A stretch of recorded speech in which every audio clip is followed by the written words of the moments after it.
श्री गणेशाय नमः। मौर मुड़वंशी वाले की जय। राजा रहुगण करके जड़ भरत को अपने सुखपाल में पकड़कर लगाना। सुखदेव जी ने कहा कि हे राजा, दूसरा हाल जड़ भरत का सुनो। एक दिन राजा रहुगण सिंधु सुवीर नाम अपने नगर से शिविका पर चढ़कर कपिलदेव मुनि के पास ज्ञान सीखने जाता था। राह में एक कहार उसकी सवारी का मांदा हो गया। उसी ओर कहीं जड़ भरत भी परमेश्वर के ध्यान में आनंद से बैठे थे। दूसरे कहारों ने जड़ भरत को हष्टपुष्ट देखकर पकड़ के शिविका में लगा दिया। जड़ भरत आनंद पूर्वक राजा की पालकी उठाए चले जाते थे। वह इस अपमान का कुछ सोच उनको नहीं था, पर धरती को देखते चींटी आदि जीवों के दबने से बचाते हुए पांव रखते थे। इसलिए जब कई बेर शिविका हिली तब राजा ने क्रोध से कहारों की ओर देखकर कहा कि तुम लोग पालकी क्यों न हिलाते हो। कहार बोले कि हमारा कुछ अपराध न होकर यह नया कहार शिविका हिलाता है। यह बात सुनते ही राजा ने जड़ भरत से कहा कि हे कहार, तू हष्टपुष्ट दिखलाई देता है, अभी इतना रास्ता नहीं चला जो थक गया।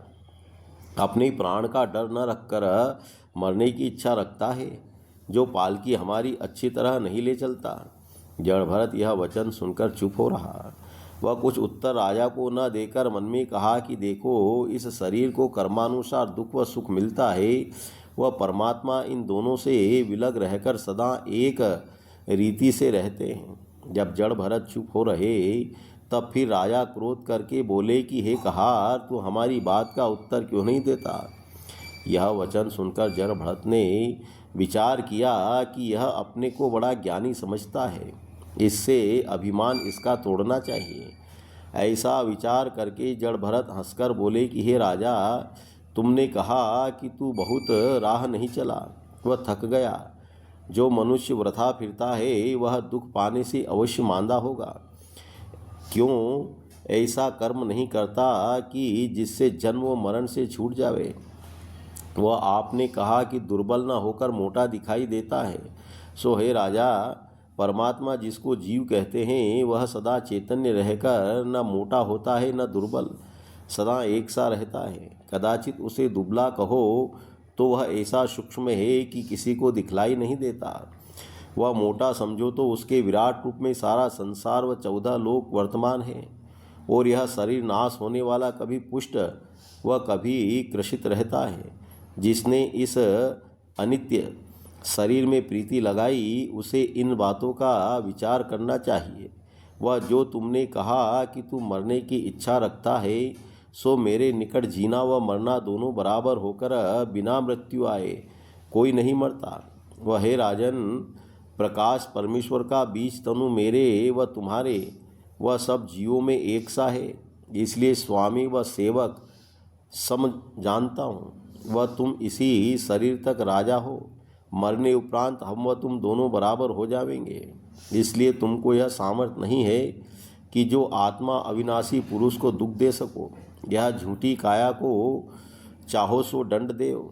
दुख व सुख, हर्ष व विषाद शरीर को होता है। वह परमात्मा तनु में पृथक रहकर दुख व सुख से कुछ प्रयोजन नहीं रखते। यह वचन सुनते ही जब राजा को ज्ञान प्राप्त हुआ तब वह शिविका से उतर पड़ा। वह जड़ भरत को दंडवत करके बोला कि महाराज, मैंने इस संसारी जाल में फंसे रहने से तुमको नहीं पहचाना। सत्य बतलाओ, तुम ऋषीश्वर या कोई महापुरुष अवतार होकर अवधूतों की तरह अपना भेष बदले फिरते हो। आप कृपा करके अपना भेद बतलाइए व मुझे ज्ञान सिखलाकर भूसागर पार उतार दीजिए। मैं महादेव के त्रिशूल व यमराज व चंद्रमा व सूर्य व अग्नि आदि किसी देवता का भय न मानकर ब्राह्मण के शाप से बहुत डरता हूँ, सो अपराध मेरा क्षमा कीजिए। यह बात सुनकर जड़ भरत ने कहा कि हे राजा, यह जीव अपनी करनी से कभी देवता होता है, कभी आदमी। वह मनुष्य तनु में कभी राजा होता है, कभी भिखारी। यह गति इस शरीर की समझकर परमात्मा को, जिसे जीव कहते हैं, उन सब से पृथक जानना चाहिए। इतना ज्ञान कहने उपरांत जड़ भरत ने अपने पूर्व जन्म का सब वृतांत राजा रहुगण को वर्णन किया। जड़ भरत करके राजा रहुगण को ज्ञान उपदेश करना। जड़ भरत ने कहा कि हे राजा, अज्ञानता मनुष्य की देखो, वह अपने कानों से जिन स्त्री व पुत्रादि का दुर्वचन सुनकर दुख पाता है, तिस पर भी चित्त उसका उनकी ओर से नहीं फिरता। वह झूठ सत्य बोलकर किसी प्रकार से 10 रुपया कमाने के उन्हीं लोगों को पालन करता है। वह छह चोर व ठग आठों पहर मनुष्य के साथ रहकर इस तरह उसके शुभ कर्मों को चुरा लेते हैं कि जिस तरह राह में चोर व ठग धनपात्र के साथ लगकर अवसर पाके उसे लूट लेते हैं, वह चूहा घर में रहने से खाने पीने पर भी वस्त्रादिक काट डालते हैं। जिसके घर में चूहा न हो उसकी वस्तु नष्ट नहीं होती। और उन छहों में एक चोर मन को समझो, जिसके चलायमान होने से मनुष्य कुकर्म करके नष्ट होता है। दूसरे 5 चोर व ठग काम क्रोध लोभ व मोह व इंद्रिय हैं, जिनके अधीन होकर अशुभ कर्म करने से धर्म मनुष्य का तीक्ष्ण हो जाता है। इसलिए मनुष्य को चाहिए कि इन 6 चोर व ठगों को अपने अधीन रखकर उनके वश न होवे। जब जड़ भरत ने यह बात रहुगण से कही, तब राजा ने फिर उन्हें दंडवत किया। राजा रहुगण को मनुष्य तनु की स्तुति करना। राजा रहुगण ने जड़ भरत से इतना ज्ञान सुनकर विनय किया कि महाराज, मनुष्य योनि से दूसरा चोला उत्तम नहीं होता। जिससे तुम्हारे ऐसे महात्मा व ज्ञानी का मुझे दर्शन मिला, वह जन्म मनुष्य का देवतों से भी अच्छा समझना चाहिए। कदाचित देवता परमेश्वर का तप करे तो सिवाय मुक्ति के दूसरा मनोरथ उनको नहीं मिलता। भरतखंड का मनुष्य जिस अर्थ के वास्ते हरिभजन करे, वही फल उसको प्राप्त होता है। इसलिए मैं मनुष्य तनु को देवता से उत्तम जानकर दंडवत करता हूँ। जड़ भरत यह वचन सुनकर बोले कि हे राजा, यह सब बातें मैंने तुमसे कहा, उसका अर्थ तेने समझा या नहीं? राजा बोला कि महाराज, मैं संसारी जीव अति मूर्ख अज्ञान हूँ, इसलिए यह ज्ञान अच्छी तरह नहीं समझा। आप दयालु होकर विस्तार पूर्वक कहिए, तब मैं समझ सकूँगा। यह वचन सुनते ही जड़ भरत हंसकर बोले कि हे राजन, यह बात कठिन है। ऐसा ज्ञान व यज्ञ व पूजा व तप करने व विरक्त होने व वन के रहने व पंचाग्नि तापने व जल में बैठने व दान देने से नहीं प्राप्त होता। यह सब कर्म करने से मनुष्य को इस बात का अहंकार होता है कि मैंने ऐसे शुभ कर्म किए हैं, मेरी बराबर दूसरा कौन होगा। शुभ कर्म करने पर भी अहंकार रखने से वह नष्ट हो जाता है। वह जब तक अभिमान छोड़कर संत व महात्मा के चरणों की धूल अपने मस्तक पर नहीं लगाता, तब तक यह ज्ञान उसको नहीं मिलता। वह बिना कृपा परमेश्वर के संत व महात्मा का दर्शन दुर्लभ है। वह हे रहुगण, तुम समझते हो कि हम राजा हैं, सो मैं भी पिछले जन्म में भरत नाम सातु द्वीप का राजा था, पर वहाँ रहने से अपना भला न समझकर राजगद्दी छोड़ दिया। वह वन के बीच नारायण जी के शरण जाकर हरि भजन करने लगा। सो तुमको कभी अभी तक अपनी राजगद्दी का अभिमान बना है, इसलिए दूसरे जीवों पर दया नहीं रखते। जिस तरह प्रकाश परमेश्वर का तुम्हारे तनु में है, उसी तरह ईश्वर का चमत्कार इन कहारों में भी समझना चाहिए। वह ज्ञान की दृष्टि से यह लोग वह सब जीव परमेश्वर की तुम्हारी समान हैं। सो तुम अपने शरीर के सुख वास्ते इन्हें दुख देते हो, सो बहुत अनुचित है। यह ज्ञान सुनते ही राजा रहुगण मारे डर के कांपने लगा। वह जड़ भरत से हाथ जोड़कर बोला कि महाराज, मैं ब्राह्मण के शाप से डरता हूँ। ऐसा न हो कि जो आप क्रोध करके मुझे शाप देवे। जड़ भरत करके एक धनी बनिए का इतिहास राजा रहुगण से कहना। रहुगण की बात सुनकर जड़ भरत ने कहा कि हे राजा, मत डर, मैं तुझे शाप नहीं दूंगा। सुनो, ज्ञानी व महात्मा लोग संसारी सुख स्वप्न झूठा समझकर इस शरीर से प्रीति नहीं रखते। वह परमात्मा काया से इस तरह अलग है कि जिस तरह वृक्ष पर पक्षी बैठा हो, वह उस पेड़ के काटने से पक्षी को कुछ दुख नहीं होता। कदाचित पक्षी व्यर्थ उस वृक्ष को अपना जानकर रोवे तो उसका सोच करना वृथा है। जो कोई शरीर को अपना समझकर संसारी सुख में मन लगाता है, उसे सिवाय दुख के सुख नहीं होता। जब उसने विरक्त होकर परमेश्वर में ध्यान लगाया, तब उसको सुख मिलता है। वह परमेश्वर की भक्ति करने से हृदय में ज्ञान का दीपक प्रज्वलित होकर काम व क्रोध का अंधकार उसके अंतःकरण से छूट जाता है। यह ज्ञान सुनते ही राजा रघुगण ने हाथ जोड़कर कहा कि महाराज, मैंने आपको पहचाना, तुम ब्राह्मण हो। जिस तरह रोगी का दुख अमृत पीने से छूट जाता है, उसी तरह आप संसारी मनुष्यों को जो माया मोह में फंसकर नष्ट हो रहे हैं, अपना दर्शन देकर कृतार्थ करते हैं।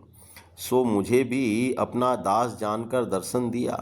यह बात सुनकर जड़ भरत बोले कि हे राजन, मैं एक इतिहास कहता हूँ, तो उसको सुनने से भवसागर पार उतर जाएगा। सुनो, एक बनिया धनपात्र बहुत वस्तु व्यापार की अपने साथ लेकर किसी दिसावर को चला। वह उसने कृपणता से माल की रक्षा करने के वास्ते कोई चाकर अपने साथ नहीं रखा, इसलिए 6 चोर उसके संग हो लिए। वह उन चोरों के और भी सहायक उनके पीछे पीछे चले। थोड़ी दूर नगर से बाहर जाकर वह बनिया राह भूल के ऐसे वन में पहुंचा जहां कोसों तक बस्ती नहीं थी। जब वन में बाघ न व भालू, कटीले वृक्ष व नदी व नाले अधिक होने से उसका राह चलना कठिन हुआ, तब वह बनिया मारे डर के उस वन से पार होने वास्ते संध्या तक बराबर चला गया, पर बस्ती कहीं न मिली और उसी वन में रात हो गई। जब बनिया रात को एक नाले में अपने माल समेत पहुंचा, तब वही 6 चोर उसके सहायक सब माल उसका लूटने लगे। उसी समय उस बनिए ने रोकर मन में कहा कि भला कुछ माल भी बच जाता तो उसे बेचकर फिर व्यापार करते। वो बनिया ऐसा विचार कर जिस वस्तु का बचाव करता था, उसे सब चोर लूटते थे। जब सब माल उसका चोर लूट ले गए, तब वह बनिया घबरा कर उस वन में अपने निकट के स्थान ढूंढने लगा और कोई जगह उसके रहने के वास्ते नहीं मिली। सो वह व्याघ्र व हाथी आदि की बोली सुनकर डर से कांपता हुआ राह चला जाता था। जब कहीं पृथ्वी पर सांप व बिच्छू देखता, तब ठोकर खाकर गिर पड़ता था। वह कहीं पैर में कांटे चुभते थे। जहाँ वृक्ष के नीचे सुस्ताने लगता, तो वृक्ष पर उल्लू का शब्द सुनकर वहाँ से भी भागता। कभी वन में आग लगी देखकर उसके डर से दूसरी ओर दौड़ता था। उसी विपत्ति में भागते हुए एक सूखे कुएं में गिर पड़ा। उस कुएं पर बरगद का वृक्ष होकर एक डाली उसी की कुएं में लटकती थी। जब वह बनिया आधे कुएं में पहुंचा, तब वह डाली उसके हाथ लगी, उसे पकड़कर लटक गया। वह उस कुएं में एक सांप नीचे बैठा था। सो अंधियारी रात में बिजली चमकने से उसने देखा कि कुएं में एक सांप फन काढ़े बैठा है। वह जिस डाली को पकड़े था, उस डाली को ऊपर से 2 चूहे श्याम व श्वेत वर्ण के काटते हैं। जब बनिया ने विचारा कि कुएं में कूद पड़ूं तो सांप के काटने से मर जाऊं, नहीं कूदता तो डाली काटने से गिरकर सांप के मुंह पड़ूंगा। इसी सोच में वह विचार में बनिया पड़ा रहा। वह उसी बरगद के वृक्ष में एक छत्ता शहद का लगा था। डाली हिलने से एक एक बूंद टपक कर जो उस बनिए के मुंह में गिरती थी, ऐसी विपत्ति में वह बनिया शहद चाटकर बहुत प्रसन्न होता था। इसी तरह बनिया की आयुर्धा उस कुएं में लटकते हुए बीत गई। वह उसके निकालने वाला कोई वहां न पहुंचा। जब एक दिन उन दोनों चूहों ने ऊपर से डाली काट दिया, तब वह बनिया कुएं में गिरकर सांप काटने से मर गया। इतनी कथा सुनाकर राजा ने जड़ भरत से कहा कि महाराज, मुझे बड़ा आश्चर्य मालूम होता है कि वह बनिया एक बूंद शहद खाकर प्रसन्न रहा। वह डाली पकड़कर ऊपर क्यों नहीं चढ़ाया? यह वचन सुनकर जड़ भरत बोले कि हे राजन, इसी तरह पर तुम्हारी व संसारी मनुष्यों की दशा है कि सब मनुष्य अनेक तरह का अपना उद्यम करके कुटुंब पालन करते हैं, पर घर वालों को किसी का संतोष न होकर प्रतिदिन अधिक लोभ बढ़ता जाता है और अपने उद्यम से उनको किसी साइत छुट्टी नहीं मिलती। जो 2 घड़ी परमेश्वर अपने उत्पन्न व पालन करने वाले का स्मरण और ध्यान धरे, जब कोई उनसे हरि भजन करने की चर्चा करता है तब कहते हैं कि हमको अपना उद्यम व गृह कार्य से छुट्टी नहीं रहती, किस समय परमेश्वर का भजन व ध्यान करें। सो हे राजन, इस जीव को बनिया समझो। वह काम व क्रोध व लोभ व मोह व मद व मत्सरता, यही 6 चोर 8 पहर मनुष्य के साथ रहते हैं। वह परिवार वालों को उन छवों का सहायक समझना चाहिए और जीव को इसलिए बनिया कहना चाहिए कि उसने धर्म व ज्ञान बढ़ाने वास्ते भरतखंड में मनुष्य का तनु पाया। जिस तरह उत्पन्न होकर साधु व महात्मा व सत्संग व हरि भजन करके संसारी मायाजाल में फंस गया, इसी कारण जो कुछ उसके पूर्व जन्म का था वह भी परिवार वालों ने चुरा लिया। इसी तरह बनिया ने अपने माल की रक्षा करने वास्ते नौकर नहीं रखा, इसलिए चारों ने उसको लुटा दिया। कदाचित वह भरतखंड में जन्म लेकर साधु व महात्मा का सत्संग करके ज्ञान सीखता तो किस वास्ते बनिए के समान माया जाल में फंसकर नष्ट होता। जैसे वह बनिया अपने टिकने के वास्ते स्थान ढूंढते समय व्याघ्रादिक के डर से भागता था, वैसे ही संसारी सुख चाहने वाले दुख भोगते हैं। वह मनुष्य अपने कुटुंबी बीमारी व मरना देखने व अपने शरीर के रोगों से व कभी धन मिलने वास्ते दुख पाकर 8 पहर चिंता में फंसा रहता है। जिस तरह उल्लू व व्याघ्रादिक बनिए को डराते थे, उसी तरह सब परिवार वाले झगड़ा करके घुड़कते हैं। जब मनुष्य बड़ा दुख पाता है वह स्त्री की संगति अंधकार समझना चाहिए। जिस जगह ज्ञान व वेद पुराण का वचन सब भूल जाता है, जब मनुष्य बूढ़ा होकर कुछ कमाई नहीं कर सकता, तब परिवार वाले उसे दुर्वचन कहकर भोजन व वस्त्र का दुख देते हैं, वह कुछ उसका आदर नहीं करते। जिस तरह मनुष्य महादुख में भी मरने का कुछ डर न रखकर दिन रात कमाने का सोच किया करता है, उसी तरह बनिया कुएं में सांप व चूहे देखने पर भी मरने का भय नहीं रखता था। सो मनुष्य के वास्ते संसार व परिवार में रहना यही अंधियारा कुआं समझो। वह जैसे कर्म पिछले जन्म किए हैं उसे बरगद की जड़ समझना चाहिए। जिसे पकड़कर जीता है वह 2 चूहे काले व सफ़ेद जो जड़ काटते थे वही दिन व रात हैं, जिसके बीतने से आयुर्धा घट जाती है। और बनिए ने जो सांप कुएं में देखा था उसे काल समझो। जिस तरह एक बूंद शहद चाटकर बनिया प्रसन्न होता था, उसी तरह अज्ञान मनुष्य बुढ़ाई व सब तरह के दुख होने पर भी अपने कुटुंब में बैठकर मग्न होते हैं, वही शहद की बूंद समझना चाहिए। सो हे राजन, जगत को वही वन दुख देने वाला जानो। संसारी माया जाल में फंसने वाला उसी बनिए के समान दुख पाकर नष्ट होगा। जिस तरह तू जगत की माया में लपटा है, उसी तरह वह बनिया स्त्री व पुत्र के मोह में फंसकर नष्ट हुआ था। जो कोई वेद व शास्त्र के अनुसार चले वह अपना मनोरथ पा सकता है, नहीं तो सब छोटे बड़े इसी माया रूपी वन में भूलकर नष्ट हो रहे हैं। बिना सत्संग किए मोह रूपी वन से बाहर निकलना बहुत कठिन है। मोर मुगड़बंसी वाले की जय।